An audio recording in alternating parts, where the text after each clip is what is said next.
व्यास जी कहते हैं, सूत जी का यह वचन सुनकर वे सभी महर्षि बोले, आप हमें वेदांत सार सर्वरूप अद्भुत शिव पुराण की कथा सुनाइए। सूत जी ने कहा, आप सभी महर्षिगण रोग शोक से रहित कल्याण में भगवान शिव का स्मरण करके पुराण प्रवर शिव पुराण की जो वेद के सार तत्व से प्रकट हुआ है कथा सुनिए। शिव पुराण में भक्ति, ज्ञान और वैराग्य इन तीनों का प्रीतिपूर्वक गान किया गया है। इस वर्तमान कल्प में जब सृष्टि कर्म आरंभ हुआ था, उन दिनों 6 कुलों के महर्षि परस्पर वाद विवाद करते हुए कहने लगे, अमुक वस्तु सबसे उत्कृष्ट है और अमुक नहीं। उनके इस विवाद ने अत्यंत महान रूप धारण कर लिया। तब वे सब के सब अपनी शंका के समाधान के लिए सृष्टिकर्ता अविनाशी ब्रह्मा जी के पास आए और हाथ जोड़कर विनय भरी वाणी में कहने लगे, प्रभु, आप संपूर्ण जगत को धारण पोषण करने वाले तथा समस्त कारणों के भी कारण हैं। हम यह जानना चाहते हैं कि संपूर्ण तत्वों से परे पुराण पुरुष कौन है।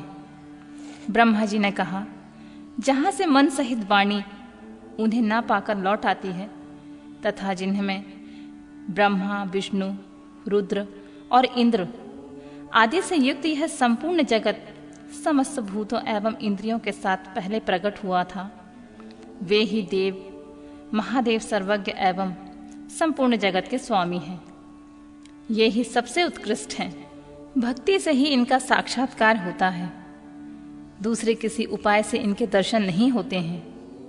रुद्र, हरि, हर तथा अन्य देवेश्वर सदा उत्तम भक्ति भाव से उनका दर्शन करना चाहते हैं। भगवान शिव में भक्ति होने से मनुष्य संसार बंधन से मुक्त हो जाता है।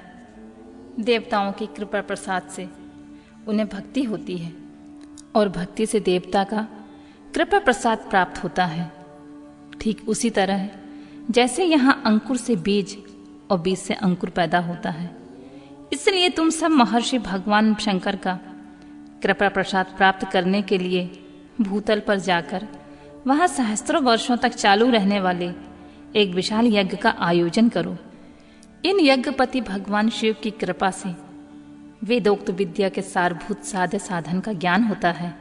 शिव पद की प्राप्ति ही साध्य है, उनकी सेवा ही साधन है तथा उनके प्रसाद से जो नित्य नैमित्तिक आदि फलों की ओर से निःस्पृह होता है वही साधक है।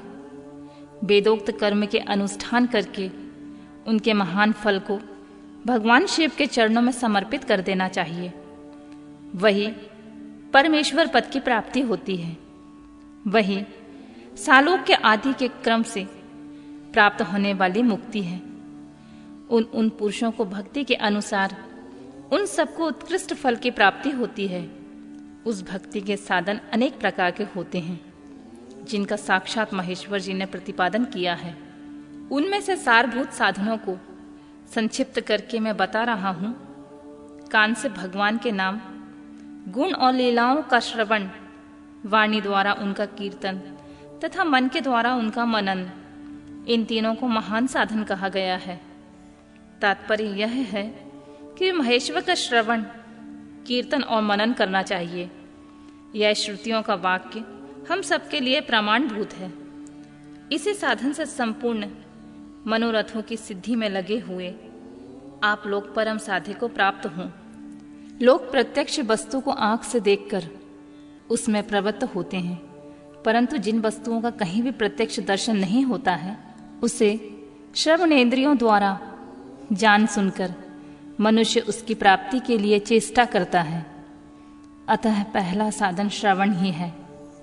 उसके द्वारा गुरु के मुख से तत्व को सुनकर श्रेष्ठ बुद्धि वाला विद्वान पुरुष अन्य साधन कीर्तन एवं मनन की सिद्धि करे।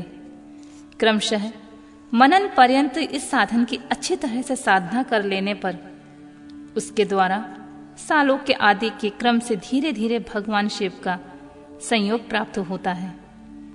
पहले सारे अंगों के रोग नष्ट हो जाते हैं, फिर सब प्रकार का लौकिक आनंद भी विलीन हो जाता है।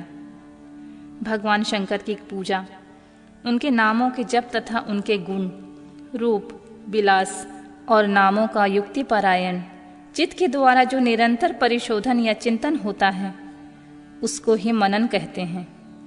वह महेश्वर की कृपा दृष्टि से उपलब्ध होता है। उसे समस्त श्रेष्ठ साधन में प्रधान या प्रमुख कहा गया है।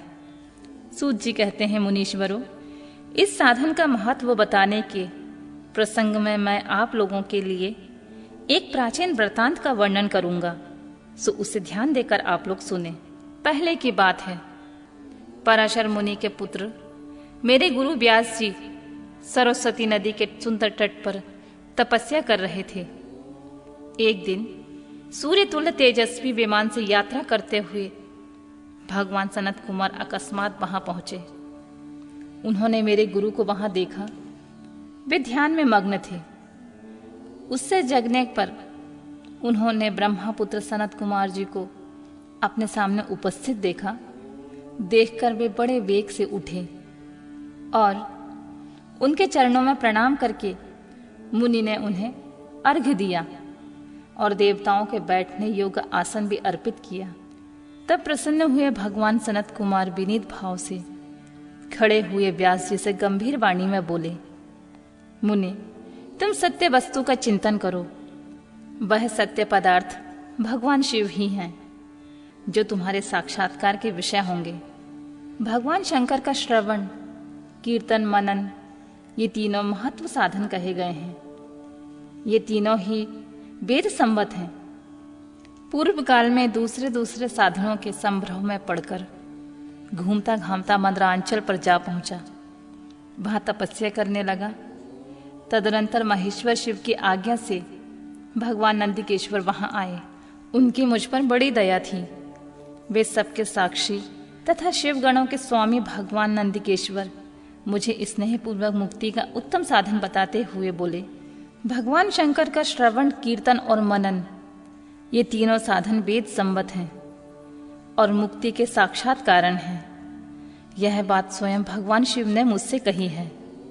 अतः ब्राह्मण, तुम श्रवण आदि तीनों साधनों का ही अनुष्ठान करो। व्यास जी से बारंबार ऐसा कहकर अनुगामियों सहित ब्रह्मपुत्र सनत कुमार परम सुंदर ब्रह्मधाम को चले गए। इस प्रकार पूर्व काल में इस उत्तम वृत्तांत को मैंने संक्षेप से वर्णन किया है। ऋषि बोले, सूत जी, श्रवण आदि तीन साधनों को आपने मुक्ति का उपाय बताया है, किंतु जो श्रवण आदि तीनों साधनों में असमर्थ हो वह मनुष्य किस उपाय से अवलंबन करके मुक्त हो सकता है? किस साधन भूत से कर्म के द्वारा बिना यत्न के ही मोक्ष मिल सकता है?